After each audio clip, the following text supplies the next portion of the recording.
Maayong adlaw kanyong tanan nga nagpaminaw karon dining tulumanon. Kini ang ako suliran. Ilabi na kaninyo Dr. ni Obra ug Atty. Ellen Bathan.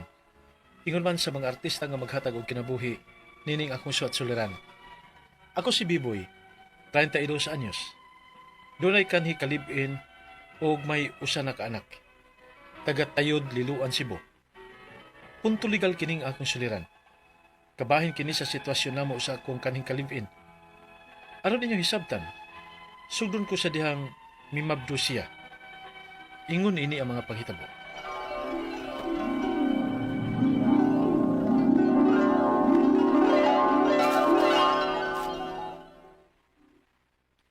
Biboy, nasipyat kita.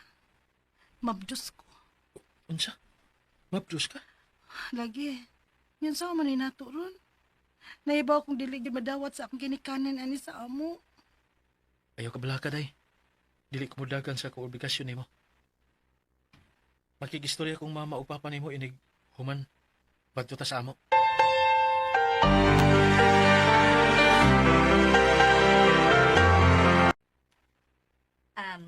Kami dong, amo na gyud ni silang kipasidaan kon mumabdos man gani, kinahanglan, muhawa na gyud din his bahay.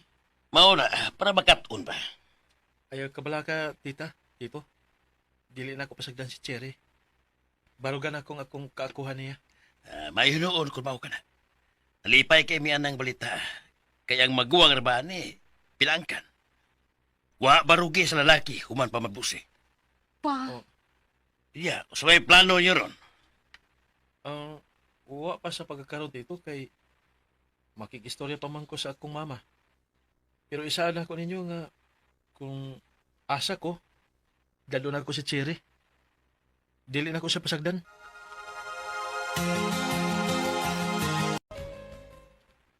Oh, naa naman na. Wa na tay mahimo pa na.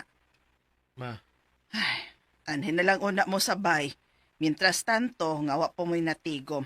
Aron di kaayo gasto. Kaon ra inyong huna-hunaon. tinuod ka ba? O gani, kanang kwarto nimo og sa imong kuya, anha mo diha. Total, ikaw na malang usa diha kay naminyo namang maguwang mo. Sige ma, salamat. Okay ra ka din sa amo, day? okay naman dong. Pero, murag lain magtinanawan si mama ni mo nako. Una-una ra ni mo eh. Iyon anak lagi na sa mama.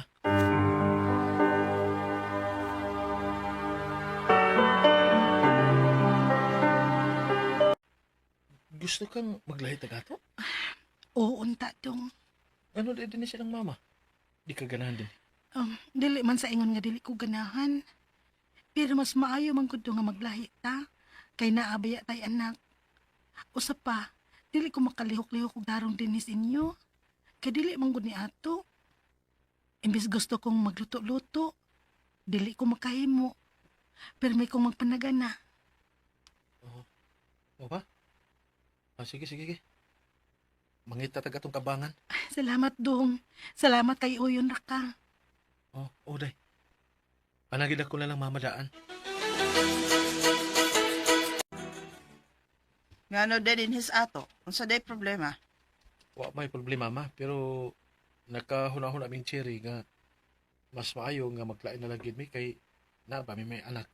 Kunya nangipon ra mi ninyo din he. Hindi ba giing na naman ta ka? Nga wa ra ko'y problema, ana? O ma. Og dako kay kong pasalamat nimo ana. Nga ikaw gyud mismo ang mi-offer namo nga ani mo puyo din sa ato. Mientras tanto nga wa pa kay may nakatigom. Mahuman gani. Wa pa kay mo natigom, unya maglain-lain mo. Saan na ninyo pagtigom, ana? Ma, sige na lang god. Mas maayo sa gihinoon nga maglain mi. Klaro man kay ba? Kanang imong uyab mo'y nagsulsol nimo. Ma, Ako, Biboy, prangkahan talang ka ha. Bisag naa na mo'y anak anang Cherry, pero agit ko'y salig anak niya. Maong gusto unta ko nga anhi lang mo dinhi. Klaro man kay ba? Nga di na siya gustong bantayan ng iyang lihok. ma. Ay ko pisulti ingon iana. Nasayo pa lang ni mo sabot si Cherry, ma. Aw, ako ra baboy. Tagsara gid kay kung masipyat ang akong duda do. Pero mayon ta kung husto ka, Ma,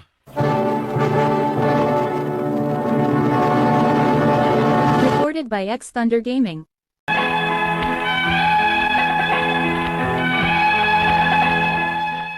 sa tinuod lang, nahibaw kong wa gyud gusto si mama kang Cherry. Pero nagpakaroon ingnon lang ko nga wa ko makabantay ana. Tungod kay gusto ko nga maoki gyud ang ilang relasyon. Abi na kog maoki ni samtang mulabay ang mga buwan og hangtod tuig na lang. Pero sa kadugayan, nakabantay mahinuon ko nga mas misamot mahinuon kalayo ang ilang pagbati sa usag-usa. Hinungdan nga miuyon ko sa sugyot ni Cherry nako nga maglain mis magpuyo. Kay basin nun niya, wa na'y respeto mahabilin nila para sa usag-usa. Ugon niya, Ay, salamat. Nakalain na kita dong. Di na ko magsigi og bantay sa akong lihok kay wa na ang imong mama. day Cherry, Sa tinod lang, kiwawan manggug ko pirmi sa inyo. Kay mura bag pirmi lang magguwat ang imong mama nga masipyat ko. day, huna-huna na siguro lang mo eh. Una-una, good. Nahibaw man ko ba? Nga wa ko magustuhi sa imong mama. Wa siya makadawat na ako. Maong dili gyud may magkasinabot. Pero, ang importante nga, wa na tas inyo. Og makaginhawa na kog tarong kay wa naman ko'y huna-hunaon nga nagbantay sa akong mga lihok. Cherry, Ay, tuod ay dong. Ikaw lang din sa abangan sa bahay ha. Unya, ako mo palit sa mga butang din sa bahay. oh sige day, pwede ra.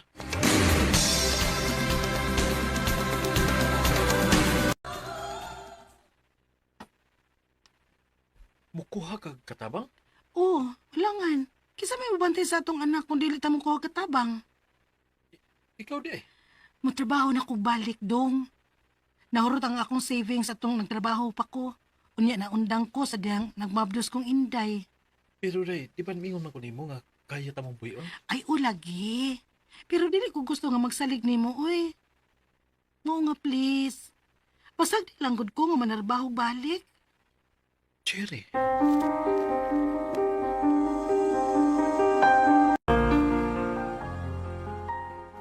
Ay, sugod na. Kuyawan ko ba na kay basin tinuod ang duda si mong inahan. bay, Basin ang tinuod yun ba nga dili siya gustong mantayan iyang lihok mong gusto jud kayo siyang maglain mong duha. unsa?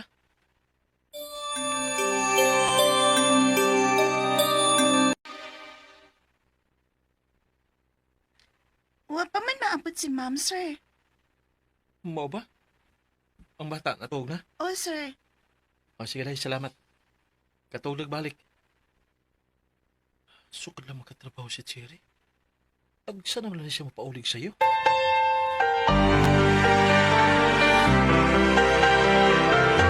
Makigbuwag na ko nimo biboy.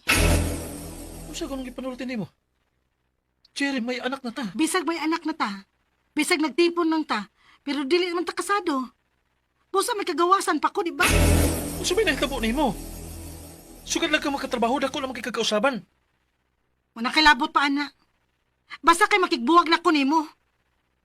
Cherry!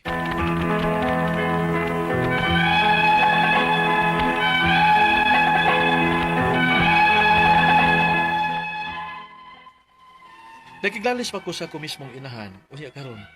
Husto di ang pagduda sa akong mama, nga dili siya gusto nga bantayan iyang lihok. Karon, ang ako mga pangutana, mao kining mosunod. Unang pangutana, dili mi kasado, og nag-ipon lang mi. Unsa may paagi ani? Nga siya may namalit sa mga butang sa bahay, ug ako sa among bills kada buwan, ug sa abangan sa bahay. Nga unta, klaro kaayo, nga wag ko'y maako. Doon na ba ko'y katungod sa mga butang nga iyang napalit para sa bahay? Nga among giabangan nga ako may mao'y nagbayad? Ikaduhang pangutana, doon ako nadunggan nga na ako no siya'y lalaki. Pero wa ko'y klaro nga ebidensya. Mahimo ba nako siya nga makiha bisag nag-ipon lang mi? Bisag dili mi kasado kay may anak man mi? Ikatulong pangutana, mao'y gusto niya nga dadon niyang tanang butang nga gipalit niya para sa among gibangan, sama sa sofa, sa TV, sa dining set, o uban pa mga butang sa bahay. Unsa may paagi niini? Ikaw pa tong katapusan. 5 anyos ng among anak karon. Asa man mapaingon ang kustodi sa bata? Kung mapamatud-an ako nga naa siya lalaki, mao nga nakigbuwag siya nako. Maanhi ba nako ang kustodi sa bata? Nabalaka manggod ko kay babae ang among anak. Asa man ko pwedeng muduol ini? Kinsa may makatabang nako? Palihog, tabangi og tambagi ko. Kini ang akong suliran, Biboy.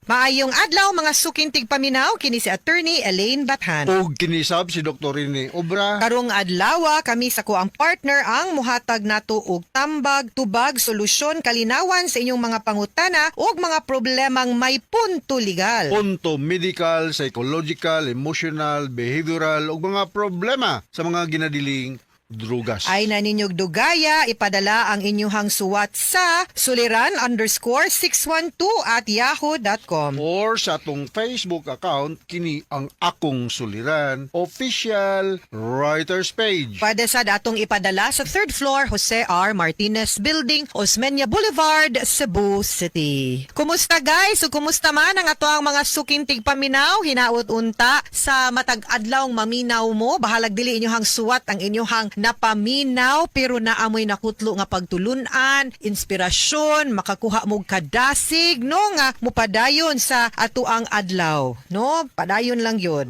Yes. Padayon na gyud ta og ang atong makutong pagtulunan karong adlaw, attorney, no? Never stop learning.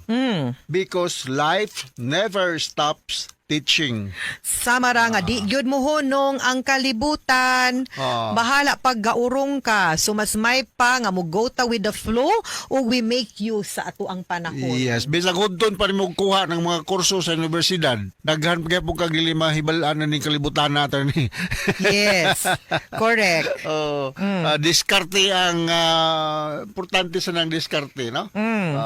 So isa may itong i-grade karong mga nakoy na gikuan dire mga taga psycher kuan siya psychiatric facility no nanimutang sa Basak sa Nicolas ning Dakbayan sa Subo ug namoy mga problema mga psychological drug related problems you may dial 887-4232 no Yes. ug naadihat tapad ning psycher na ang atong Brotherhood Health Center no taghanar ba nila no apelyido na siya akong basahon no kay daghan kay mo ang Balaba, Morillo, Basi, Alminti, Navarro, Acosta, Abbas, Mirafuentes, Leonardo, Jimenez, Giruga, Fornilius, Liaguso, Ponce ug Cruz no diya sa Brotherhood Health Center Basak sa Nicolas ting Dakbayan sa Sugbo no. Og ato ang letter sender karong Ang adlaw. atong letter karong adlaw si B-Boy no. Si B-Boy 32 years old dunay kanhing kalibin ug may usa ka anak taga Tayud, Liluan, Cebu. Taga inyo na to ni no. Musta mga Liloan, taga Mandawi ko, pero bugado ko sa Liloan, Live Love Liloan, Mayor Aljo, Congressman Duke Frasco, and mga of Frasco, course, no? Secretary Cristina Garcia Frasco. Okay, mga Nubal family diya Yes. no na ako'y nakailad ng mga Nubal no. Unang pangutana. Dili mi kasado ug nag-ipon lang mi. Unsa may paagi ani nga siya may namalit sa mga butang sa balay ug ako sa among bills kada buwan ug sa abangan sa balay which is klaro kaayo nga wala gyud koy maako. Doon na ba koy katungod sa mga butang nga iyang gipamalit para sa balay nga among giabangan nga ako may nagbayad Sa abangan. abangan. Yun na sa abangan siya nagbayad. Sa mga bills siya nagbayad. Mga appliances. Appliances kato iyang partner. Oh.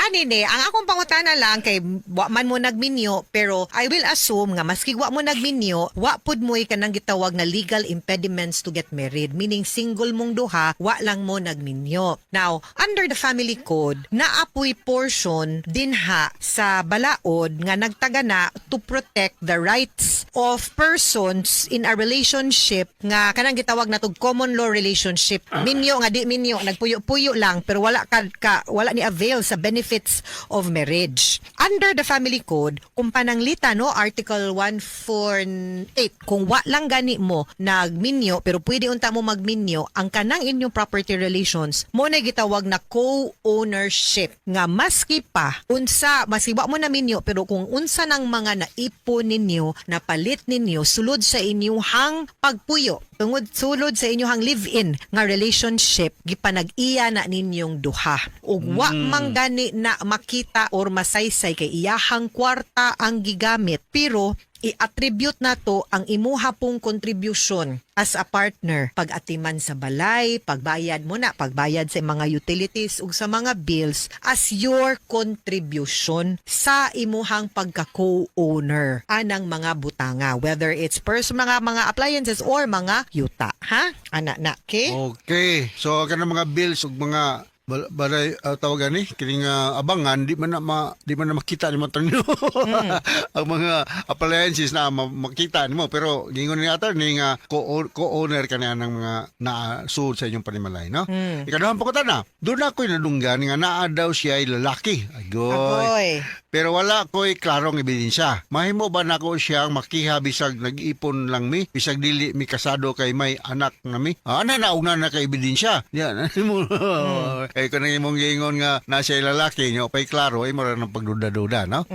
Mao na. So wata kanang luna kay nadunggan kani biyang storya lisod ni madungagan makwaan, no? Kay mo na ang dyan nabi lain-laing klaseng citizen. Mo ni Filipino citizen ug Marites citizen. No? Wala man kay nadunggan raman niya, wa man kay ebidensya unsaon man nato unya nag-ipon raman mo. Di man mo minyo ang mga obligasyon sa usa ka minyo sama sa pagpuyo, to live together as husband and wife, to observe fidelity, loyalty, di mangitaglain, wa man na naka-attach sa kanang common law relationship, no? So dili ka kapugos niya or kiha niya kung naa siya'y lain, no? Kung naa man gani mo'y anak, ang iya harag yung pwede imorang pwede makiha is for child support, okay? Sunod nga pangutana. Yes. Mo'y gusto niya nga dado niya ang tanang butang nga gipamalit niya para sa among gabangan. Sama sa sofa nga set, television, sa dining set, o uban pang mga gamit sa balay. Unsa may paagi ani. Hakuto na niya yung gipamalit na to. Well, maghati tanawa lag unsay imong gusto dito ya kwa. No, ang kanino ang iyaha mo gusto no nga dili pwede na magsabot lang mo nga maghatiay mo og unsay inyuhang plano nga buhaton ug unsa pud ang inyuhang mga unsay inyuhang gusto ug sabot nga ma-liquidated ang inyuhang mga properties nga dili na mo magkihaay pa o unsa pa ng mga lalis-lalis ninyo din ha, ayaw na lang na sabutan na lang na siya o di na gud mo magkabalikay ba no nya tanahanaya ang butang Bahino na to ni, bahina na ina nga sa ni puyo ka diri libre ka siya ba nabayad sa bills o sa rental. So kanang maghati pud tag klaro kay wa man ko maningil nimo. Wa may madag balik ng rental og bills kay wa naman na, no? Pero ang butang nga gipalit na ano pabilin, so kinahanglan maghati kuno mo sa butang, no? Okay, sunod nga pangutana og katapusan nga pangutana. 5 years na ang among anak karon. Asa man mapunta ang custody sa bata? Kung mapamatud-an nako nga naa siya lalaki, maoy nakigbuwag siya nako, mapunta ba ang custody sa bata nako? Nabalaka rakasad kung no way nga babae ang among anak. Asa man ko pwedeng muduol ani kinsa may makatabang nako? Kung pananglitan yun no nga naa na siya'y laki dili lagi ta ka papugos unya. Well, the law is that even if 5 years old pa ng bata, maski pa babae na siya, illegitimate mo ang status sa bata kay wa man mo nagminyo. Unya ang status sa ang custody sa illegitimate nga bata naagyud na sa mama. No visitorial rights ra gyud ta. However, under really compelling na circumstances ug ma-prove gyud nato nga di gyud maayo para sa bata nga mopadayon siya nga magpuyo sa iyahang mama, pwede gyud gihapon nato na magamit kay there are several instances na gyud nga nipanig gyud ang korte para sa welfare sa bata. Wa na nag-ingon nga nipanig sa bana o sa bana sa papa kay di man mo minyo, pero tungod nga mas makaayo para sa bata, which is the primordial consideration, no, that should be given weight by the court, mauna nga mahatag. So pwede gyud na nato pong gamiton kung naatay proof. Kung wa gani, then naagyo na siya sa custody sa mama. Ang atua lang is visitorial rights and child support. Okay, klaro ka itong ingon na to ni Ellen, ha? Yes. Okay. so- Mga sukintig paminaw, hinaot unta nga naamoy nakutlo na pagtulunan karong adlawa, kini si Attorney Elaine Bathan. ug kinisab si Dr. ni Obra. Daghan kayong salamat sa inyong pagpaminaw sa atong tulumanon. Hangtod sa sunod nga sugilanon, dinhiga pun sa to ang programa, kini ang akong suliran.